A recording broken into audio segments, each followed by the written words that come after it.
anak-anak yang dikasihi Tuhan Yesus, ketemu lagi dengan Cindy dalam pelajaran agama hari ini. Sebelum kita mulai, kita akan berdoa terlebih dahulu. Semua tutup mata, lipat tangannya.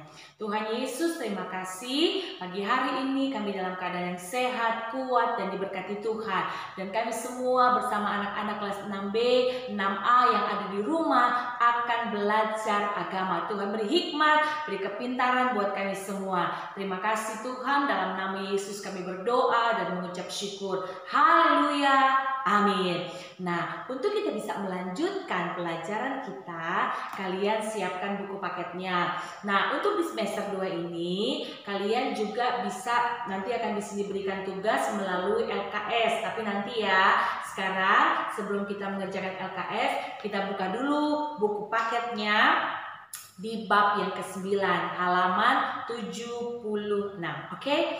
Bab yang ke-9 tentang melayani sesama.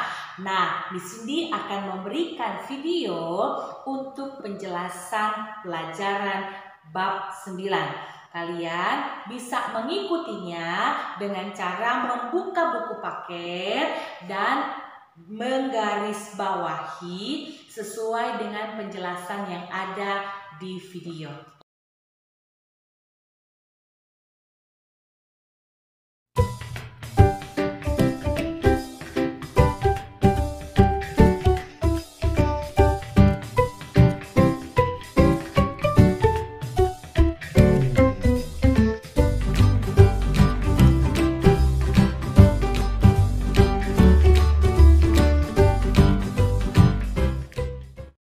Kita akan belajar tentang apakah yang dimaksud dengan melayani sesama. Kalian bisa siapkan Alkitabnya di dalam Matius pasal yang ke-22 ayat 37 sampai ayat yang ke-40. Semua baca di rumah, kita akan baca secara bersama-sama. Di sini akan tampilkan ayatnya.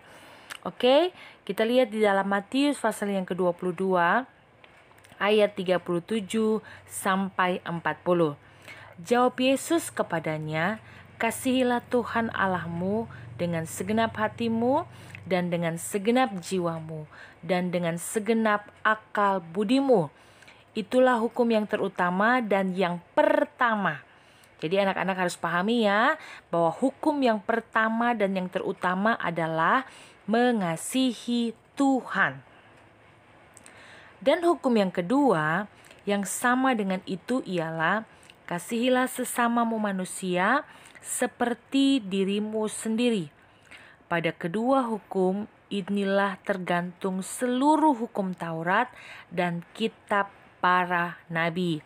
Jelas ya anak-anak bahwa di sini firman Tuhan mengajarkan kepada kita semua, yang pertama, yang paling utama, kita mengasihi Tuhan. Yang kedua, kita harus mengasihi sesama kita seperti mengasihi diri kita sendiri. Di sini mau jelaskan bahwa ketika kita mengasihi Tuhan, kita juga harus bisa mengasihi sesama kita.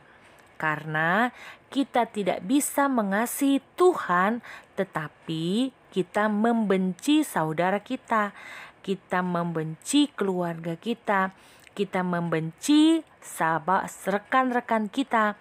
Jadi hari ini kita belajar kalau kita mau melayani sesama, pertama kita harus mengasihi Tuhan dan yang kedua kita harus mengasihi sesama kita seperti kita mengasihi diri kita sendiri. Oke, sampai di sini bisa dipahami ya. Kita akan lanjut berikutnya. Mari anak-anak kita melihat apa yang dimaksud dengan melayani dalam pelajaran kita hari ini. Melayani harus dilandasi dengan sikap hati yang tulus atau tanpa pamrih. Ya, jadi kalau kita melayani, kita harus punya pertama sikap hati yang tulus tanpa kita mengharapkan imbalan, tanpa kita mengharapkan balasan dari orang lain. Yang kedua, kita melihat bahwa melayani tidak mengharapkan imbalan atau tidak mengharapkan dibalas dengan apa yang semua kita sudah lakukan kepada orang lain.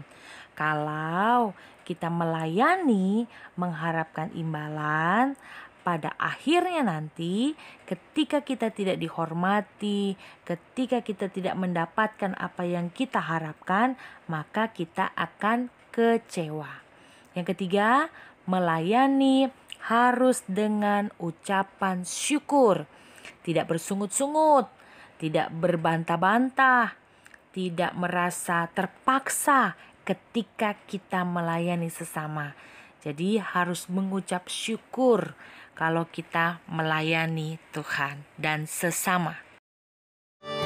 Melayani juga harus mempergunakan segenap hidup kita bagi Tuhan, karena Kristus telah lebih dulu mengasihi dan memberikan hidupnya kepada kita. Jadi jangan kita berpikir gini, saya kan jadi maksud adalah enak aja saya mau orang itu saya bantu. Kita harus menggunakan Nah, sedangkan Yesus sendiri sudah datang ke dunia untuk melayani kita. Tuhan. Yesus adalah pencipta langit dan bumi. Harusnya Yesuslah yang kita layani. Tetapi dalam hal ini Yesus menunjukkan. Sekarang selanjutnya kita akan masuk dalam arti melayani.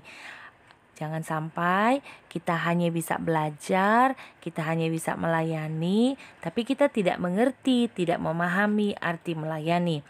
Melayani dalam bahasa Yunani berasal dari kata diakonia. Ulangin ya, berasal dari kata diakonia atau diakonein.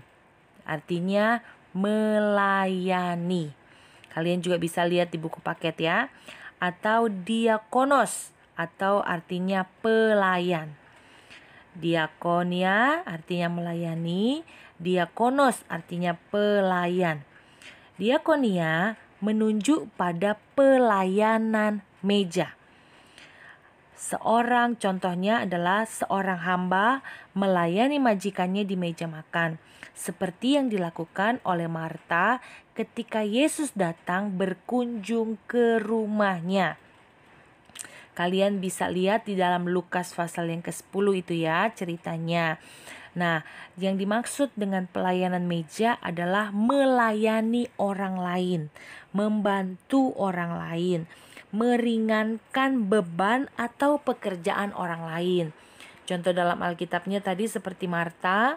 Kalau contoh dalam kehidupan kita sehari-hari, seperti kita melayani orang-orang miskin, seperti kita melayani orang-orang jompo, kita melayani orang-orang sakit, kita melayani orang yang sedang mengalami kedukaan, kita melayani orang-orang yang sedang mengalami kesusahan. Diakonos, pelayanan yang berhubungan dengan murid dan Yesus. Contohnya, ketika Yesus melakukan pelayanan membasuh kaki murid-muridnya. Bisa dibedain ya, yang diakonia sama diakonos. Yaitu kalau diakonia pelayanan meja, sedangkan diakonos pelayanan yang berhubungan dengan murid dan Yesus. Contoh, ketika Yesus melakukan pelayanan membasuh kaki murid-muridnya. Kalian juga bisa lihat di buku paket nanti di halaman 77. Kalian perhatikan baik-baik perbedaan dari keduanya. Anak-anak, penjelasan Miss Cindy cukup sampai di sini. Dan hari ini Miss Cindy akan memberikan tugas kepada kalian. Dan kalian harus kerjakan di buku PS. Dan kalian akan kirim lewat WA. Hari ini juga Miss Cindy tunggu sampai jam 2 siang. Oke, selamat belajar, selamat mengerjakan tugas. Tuhan Yesus memberkati anak-anak semua.